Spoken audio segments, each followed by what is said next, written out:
मोर मरমৰ viewers আৰু subscribers মই আপোনালোকক মোৰ ইংলিছ লাৰ্নিং ইউটিউব চেনেললৈ স্বাগতম জনাইছোঁ।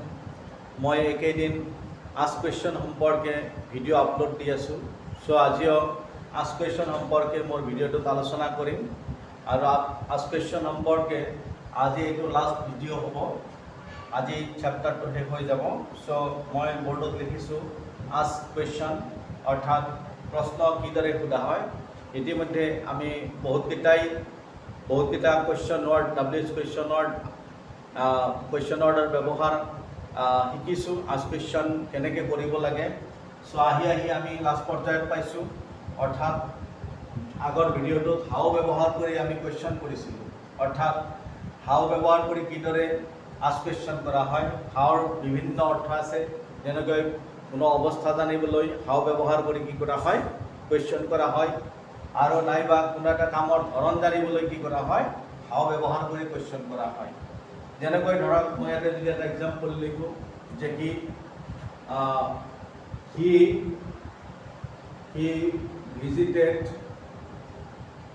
he visited Delhi by flight। So এই সেন্টেন্সটো উত্তৰ হিচাপে পাবলৈ আমি হাও ব্যৱহাৰ কৰি কুৱেশ্যন কৰিব পাৰোঁ। অৰ্থাৎ ইয়াতে হাওৰ অৰ্থ হ'ব কিদৰে বা কেনেকৈ। অ'কে, তেওঁ ফ্লাইটেৰে দিল্লী ভ্ৰমণ কৰিছিল। অ'কে, তেতিয়াহ'লে ইয়াক যদি আমি লিখোঁ কুৱেশ্যন কৰি কিদৰে কৰে, তেওঁ কিদৰে দিল্লীলৈ ভ্ৰমণ কৰিছিল। অ'কে, গতিকে how did he visit Delhi. Okay, answer হ'ব কি by flight. How did he visit Delhi? Answer to কি হ'ব, he visited Delhi by flight। So এইবাৰ হাওৰ লগত আৰু কিছুমান আনুষংগিক ৱৰ্ড আছে, যেনেকৈ ধৰক আপোনাৰ মেনি আছে, মাছ আছে, লং আছে। এই ৱৰ্ডবিলাক ইউজ কৰাৰ লগে লগে হাওৰ অৰ্থটো বেলেগ হৈ যায়।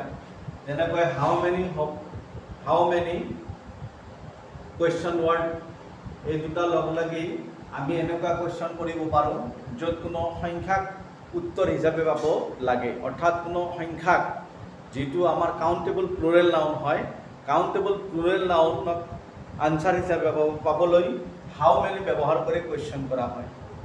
অ'কে, যেনেকৈ ধৰক মই ক'লোঁ যে আমাৰ শ্ৰেণীত 50জন ছাত্ৰ ছাত্ৰী আছে।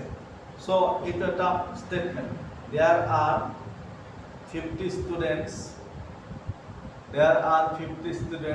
in our class। সো এই সেন্টেন্সটোক এনসাৰ হিচাপে পাবলৈ আমি হাউ মেনি ব্যৱহাৰ কৰি কুৱেশ্যন কৰিব লাগিব। আৰু হাউ মেনি ব্যৱহাৰ কৰাৰ লগে লগে এনসাৰ সদায় এটা সংখ্যা হয়। ডেট মিনছ ইয়াতে কি হ'ব, আনচাৰটো 50 হ'ব। সো কুৱেশ্যনটো কেনেকুৱা হ'ব, মই আৰম্ভ কৰিলোঁ হাউ মেনিৰে, অৰ্থাৎ হাউ মেনি। তাৰপিছত কি লিখিব লাগিব, কিমান ছাত্ৰ, হাউ মেনি ষ্টুডেণ্টছ লিখিলোঁ। তাৰপিছত ইয়াতে বিভাৰ্ব আছে, গতিকে বেলেগ ভাৰ্বৰ সহায় ল'বৰ প্ৰয়োজন নাই। So' we will write here are, how many students are. তাৰপিছত ছাবজেক্টটো দেয়াৰ আছে, how many students are there in your class. আৱাৰ থাকিলে কি লিখিব লাগিব, ইয়'ৰ লিখিব লাগিব। চ' এইবাৰ কুৱেশ্যনটো কি হ'ল, how many students are there in your class, অৰ্থাৎ তোমালোকৰ শ্ৰেণীত কিমান ছাত্ৰ ছাত্ৰী আছে। অ'কে, আনচাৰ কি, দেয়াৰ আৰ 50 ষ্টুডেণ্টছ, অৰ্থাৎ 50জন ছাত্ৰ ছাত্ৰী আছে। চ' বুজি পালোঁ হাউ মেনি ব্যৱহাৰ কৰি কুৱেশ্যন কৰিলে আমি সংখ্যা উত্তৰ হিচাপে পাওঁ বা কোনো নাম্বাৰ পাওঁ। এইবিলাকক কি বুলি কোৱা হয়, কাউণ্টেবল প্লুৰেল নাউন বুলি কোৱা হয়। চ' মই আৰু দুটা এক্সাম্পল ইয়াত উল্লেখ কৰিছোঁ। যেনেকৈ লিখিছোঁ যে মিষ্টাৰ জন bought 5 books। Okay, Mr. John bought 5 books। এইটো এটা সেন্টেন্স। গতিকে ইয়াক যদি আমি কুৱেশ্যন কৰিব বিচাৰোঁ হাউ মেনি ব্যৱহাৰ কৰি কি কৰিম, যে মিষ্টাৰ জনে কিমানখন কিতাপ কিনিছিল। চ' কিমানখন কিতাপ বুলি কোৱাৰ লগে লগে হাউ মেনি আহিব, কাৰণ বুকছটো হ'ল কি কাউণ্টেবল প্লুৰেল নাউন, আৰু মেনি সদায় কাউণ্টেবল প্লুৰেল নাউনৰ আগতহে ব্যৱহাৰ হয়। এইটো এটা ডিটাৰমিনাৰ হিচাপে আমি ইউজ কৰোঁ। অ'কে, চ' হাউ মেনি বুকছ, এইটো বৰ্ডটো পাষ্ট টেন্সত আছে, সেইকাৰণে ডিডৰ সহায় ল'ব লাগিব। How many books did Mr. John buy লিখিব লাগিব কাৰণ বটৰ past tense থকা কাৰণে didৰ সহায় ললো didৰ সহায় লোৱাৰ লগে লগে আমাৰ এই বটটো প্ৰেজেন্ট টেন্সত লিখিব লাগিব এইটো নিয়ম হয় so how many books did Mr. John buy Mr. John কিমানখন কিতাপ কিনিছিল আনসার হ'ব Mr. John bought 5 books okay ঠিক তেনেকৈ আমি how much ব্যৱহাৰ কৰি কোৱেশ্চন কৰিব পাৰো আৰু how much মানে কি ক্ষেত্ৰত ব্যৱহাৰ কৰা হ'ব যেতিয়া কোনো পৰিমাণ বুজাব কোৱান্টিটি বুজায় বা কিবা কোৱালিটি বুজাব বিচাৰে তেতিয়াহ'লে how much ব্যৱহাৰ কৰি কোৱেশ্চন কৰিব লাগিব ওকে যেনেকৈ ক'লো যে গিলাসটোত অলপ গাখীৰ আছে সো অলপ এটা পৰিমাণ okay there is a little milk in the glass এই সেন্টেন্সটোক আমি এতিয়া কোৱেশ্চন কৰিব লাগে গিলাসটোত কিমান গাখীৰ আছে এইটো জানিবলৈ তেতিয়া আমি এটা how many ইউজ কৰিব নোৱাৰিম কাৰণ milk is an uncountable noun uncountable আমি much ইউজ কৰো সো how লগত কি আহিব much আহিব সো পৰিমাণ জানিবলৈ আমি how much ব্যৱহাৰ কৰি কোৱেশ্চন কৰো যেটো নেকি সদায় how much ব্যৱহাৰ কৰি কোৱেশ্চন কৰিলে আনসাৰ সদায় uncountable singular noun হয় ওকে uncountable singular noun হে আনসার হ'ব so লিখিলো there is a little milk in the glass গিলাসটোত অলপ গাখীৰ আছে so প্ৰশ্ন কৰিলে কি হ'ব গিলাসটোত কিমান গাখীৰ আছে ওকে কিমান গাখীৰ আছে বুলি কোৱাৰ লগে লগে আনসাৰ হ'ব a little bit অলপ পৰিমাণৰ আছে so নিশ্চয় বুজি পালো কি হ'ব এবাৰ কোৱেশ্চন কৰিলে how much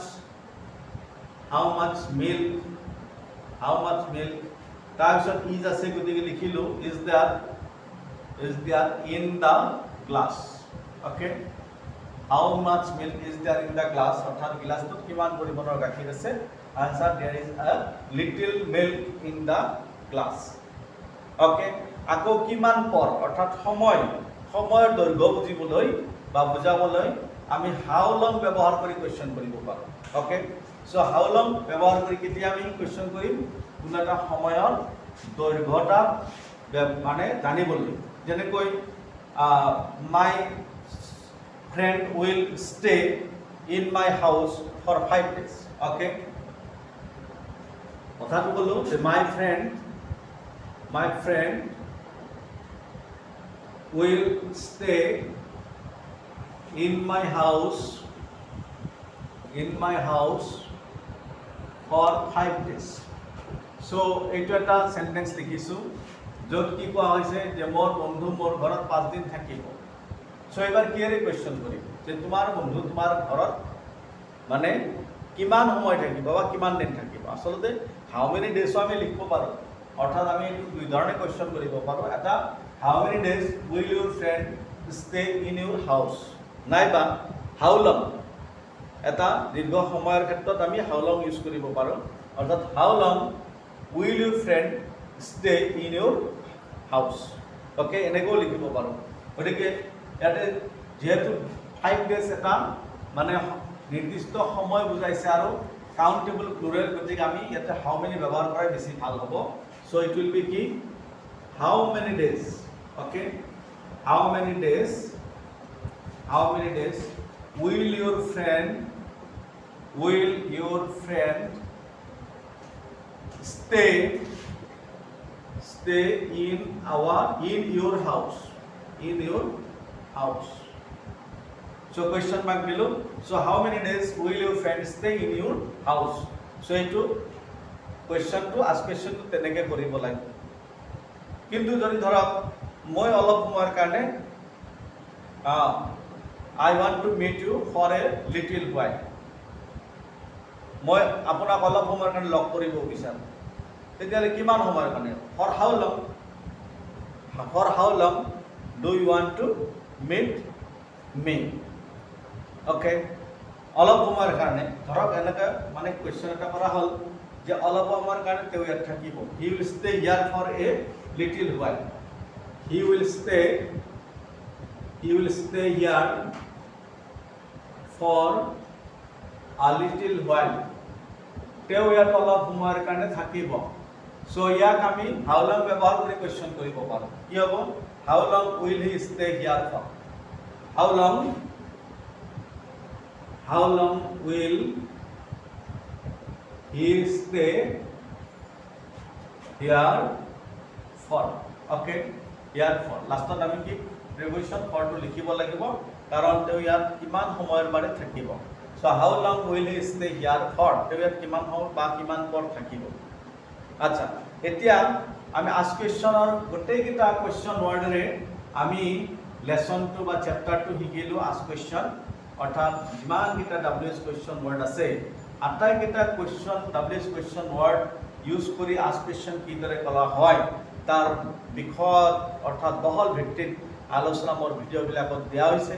সো আজি এই ভিডিঅ'টোৰ ask question সম্পৰ্কে লাষ্ট ভিডিঅ' য'ত চেপ্টাৰ 2 শেষ হোৱাৰ কাৰণে আজি আমি অলপ প্ৰেক্টিছ কৰিম অৰ্থাৎ এনেকুৱা কিছুমান আৰু ask question আমি কি কৰিম ইয়াতে আলোচনা কৰিম ৰিভিজন হিচাপে বা প্ৰেক্টিছৰ কাৰণে। যেনেকৈ ধৰক মই কৈছো I write with my left hand. Okay, with my left hand. এইটো এটা সেন্টেন্স লিখিছো য'ত কোৱা হৈছে মই মোৰ বাও হাতেৰে লিখো। এবাৰ ইয়াক কোৱেশ্চন কৰিব লাগিব হুইচেৰে আৰু হুইচেৰে কোৱেশ্চন কৰা মানে কি চইচ বুজায় বা কিবা বস্তু তাতে দুটা তিনিটা বা বহুত কিবা বস্তু আছে তাৰে ভিতৰৰ পৰা কোনটো প্ৰাধান্য দি বা প্ৰিফাৰেন্স দি মই বিচাৰোঁ সেইটো বুজাবলৈ আমি হুইচ ব্যৱহাৰ কৰি কোৱেশ্চন কৰোঁ। সো ইয়াতেও দিয়া আছে মোৰ দুখন হাত আছে কিন্তু কোনখন হাতেৰে লিখো সেই কথাটো কোৱা হৈছে I write with my left hand. So এই সেন্টেন্সবিলাক কোৱেশ্চন কৰোঁতে কিন্তু এটা কথা মন কৰিবলগীয়া যে কোৱেশ্চনৰ শেষত আকৌ প্ৰিপজিশন ইউজ কৰিব লাগিব।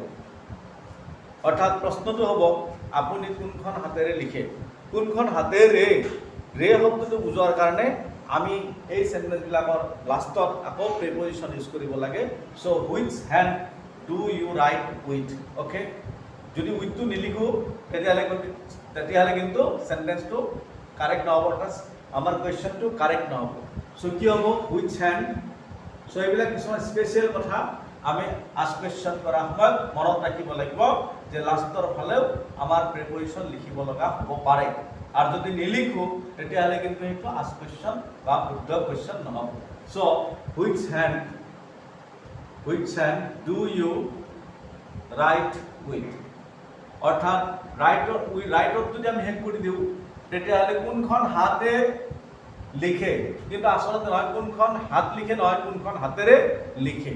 So which hand do you write with সেইকাৰণে উইথটো দিব লাগিব। ওকে, নিশ্চয় আপোনালোকে বুজি পাইছে। আকৌ একোটা সেন্টেন্স এনেকুৱা কিছুমান সেন্টেন্স আছে যে এটাই সেন্টেন্স কেইবাটা ৱৰ্ডেৰে আমি কি কৰিব পাৰোঁ আস্ক কুৱেশ্যন কৰিব পাৰোঁ। যদি ডিৰেকশ্যন দিয়া থাকে আমি সেই ৱৰ্ডটো ইউজ কৰি আস্ক কুৱেশ্যন কৰিম আৰু যদি ডিৰেকশ্যন দিয়া নাথাকে তেতিয়াহ'লে আমি কি নিজৰ ইচ্ছামতে বেলেগ বেলেগ ৱৰ্ডেদি আমি আস্ক কুৱেশ্যন কৰিব পাৰোঁ। যেনেকৈ ধৰক এই সেন্টেন্সটো লিখিছোঁ mister Sharma teaches us English. আগতে হয়তো লিখিছোঁ এতিয়া এই সেন্টেন্সটো মানে কৈছে যে ask an appropriate ask question. That means make an or ask a question to get the statement as an answer. Direct মানে সিধাই কি ডিৰেকশ্যনটো এনেকুৱা আছে অৰ্থাৎ ask a question to get this statement as an answer. এতিয়া প্ৰশ্ন হ'ল যে আমাক কোনটো কুৱেশ্যন ৱৰ্ডেৰে প্ৰশ্ন কৰিব লাগিব সেই কথাটো আমাক কৈ দিয়া নাই। জাষ্ট এটা কথাই কৈছে ডিৰেকশ্যন দিছে যে এই ষ্টেটমেণ্টটোক আনচাৰ হিচাপে পাবলৈ এটা প্ৰশ্ন হ'ব। গতিকে ইয়াতে কেইবাটাও উত্তৰ আছে যেনেকৈ এটা মিষ্টাৰ শৰ্মা যদি ঘূৰে কুৱেশ্যন কৰা হয় তেতিয়াহ'লে আনচাৰ হ'ব মিষ্টাৰ শৰ্মা অৰ্থাৎ তেতিয়া প্ৰশ্নটো কি হ'ব তোমালোকক কোনে ইংৰাজী শিকায়। সো কোনোবাই যদি ইচ্ছা কৰে হু ব্যৱহাৰ কৰি ইয়াক কুৱেশ্যন কৰিব পাৰে। সো হু টিচেছ ইউ ইংলিছ। এইখিনি কথা আমি ৰিপিট এইকাৰণেই কৰিছোঁ যে কেতিয়াবা যদি আমাৰ কুৱেশ্যনটো দিয়া নাথাকে তেতিয়া আমাৰ ষ্টুডেণ্টে যিকোনো এটা এপ্ৰপ্ৰিয়েট ৱৰ্ড ইউজ কৰি কুৱেশ্যন কৰিব পাৰিব, তেতিয়া তেওঁলোকে ভয় কৰিব নালাগে। অৰ্থাৎ ষ্টুডেণ্ট ভেদে আস্ক কুৱেশ্যনটো বেলেগ বেলেগ হ'ব পাৰে। অ'কে, তেতিয়াহ'লে কি ক'লোঁ যে হু টিচেছ ইউ ইংলিছ, এইটো এটা আস্ক কুৱেশ্যন হৈ গ'ল। আপোনালোকক বা তোমালোকক কোনে ইংৰাজী শিকায়? আনচাৰ কি মিষ্টাৰ শৰ্মা। এইবাৰ আমাৰ এটা অবজেক্ট আছে আজ আৰু এটা অবজেক্ট আছে কি ইংলিছ। এইবাৰ প্ৰশ্ন সুধিবৰ আৰু জাগা আছে। কিদৰে সুধিব পাৰোঁ যে মিষ্টাৰ শৰ্মাই কাক ইংলিছ শিকায়? মিষ্টাৰ শৰ্মাই কাক ইংলিছ শিকায়? তেতিয়াহ'লে আমি আজ এটা অবজেক্ট আৰু ই প্ৰাণীবাচক অবজেক্ট, আৰু এনেকুৱা প্ৰাণীবাচক অবজেক্টক এনচাৰ হিচাপে পাবলৈ আমি হোম ব্যৱহাৰ কৰি কুৱেশ্যন কৰিব লাগিব, অৰ্থাৎ হুৰ অবজেক্ট পাম। চ' হোম ডাজ মিষ্টাৰ শৰ্মা টিচ ইংলিছ। অ'কে, এবার কি লিখিব পারো? হোম ডাজ টিচেস আছে, এখানে ডাজর হয় লিখছো। হোম ডাজ মিস্টার শর্মা টিচ ইংলিশ। ওকে, নিশ্চয় বুঝি পাইছে মই কি ক'ব বিচাৰিছো। অৰ্থাৎ এটা ষ্টেটমেণ্টতে আমি কেইবাটা কুৱেশ্যন কৰিব পাৰোঁ, আৰু ষ্টুডেণ্টে ভয় খাব নালাগে যে মই বেলেগ লিখিছোঁ তেওঁ বেলেগ লিখিছে, এইটো ভুল হৈছে নেকি বা হোৱা নাই নেকি, মনটো নহ'ল নেকি, এনেকুৱা কোনো ভয় কৰাৰ কাৰণ নাই। যেতিয়া ইংলিছৰ আস্ক কুৱেশ্যন সম্পৰ্কে আমাৰ মানে ফুল নলেজ থাকিব বা কমপ্লিট আইডিয়া এটা থাকিব, তেতিয়া কিন্তু আমি কনফিডেণ্ট হ'ম যে মই যিটো লিখিছোঁ সেইটো শুদ্ধ, তুমি লিখাটো বা আনে যিটো লিখিছে সেইটোও শুদ্ধ। এইবাৰ আকৌ থাকিল এটা অবজেক্ট, সেইটো হ'ল ইংলিছ। এইবাৰো আমাৰ কি অবজেক্ট হয়, প্ৰাণীবাচক নহয়। গতিকে এনেকুৱা অবজেক্টক এনচাৰ হিচাপে পাবলৈ আমি হোৱাট ব্যৱহাৰ কৰি কুৱেশ্যন কৰিব পাৰোঁ। চ' এইবাৰ হোৱাট ব্যৱহাৰ কৰি আমি আস্ক কুৱেশ্যন কৰিব পাৰিম। এইবাৰ প্ৰশ্নটো হ'ব মিষ্টাৰ দাসে তোমালোকক কি শিকায়? অ'কে, ধুনীয়া কুৱেশ্যন। মিষ্টাৰ শৰ্মাই তোমালোকক কি শিকায় বুলি কোৱাৰ লগে লগে ধুনীয়া কুৱেশ্যন হ'ব। So' we can write what does Mr. Sharma teach you? What does Mr. Sharma teach you? So এটা স্টেটমেন্টত কেইটা কুৱেশ্যন কৰিলো? তিনিটা কুৱেশ্যন কৰিলো, অৰ্থাৎ তিনিটা কুৱেশ্যন ৱৰ্ড ইউজ কৰিছো, হু, হোম, হোৱাট। অ'কে, গতিকে এনেকুৱা আৰু বহুত ষ্টেটমেণ্ট থাকিব পাৰে, যি ষ্টেটমেণ্টত আমি কুৱেশ্যন কেইবাটাও কৰিব পাৰিম এই WH কুৱেশ্যন ৱৰ্ড ইউজ কৰি। আৰু গোটেইকেইটা কুৱেশ্যনে কি হ'ব? শুদ্ধ হ'ব। আমাৰ ভয় কৰিবলগীয়া তেনে কোনো কাৰণ নাই। যেনেকৈ মই আৰু এটা চেণ্টেন্স লিখি আছোঁ, ধৰক ইয়াতে, okay, I want to meet you tomorrow. Okay, এইটো এটা সেন্টেন্স।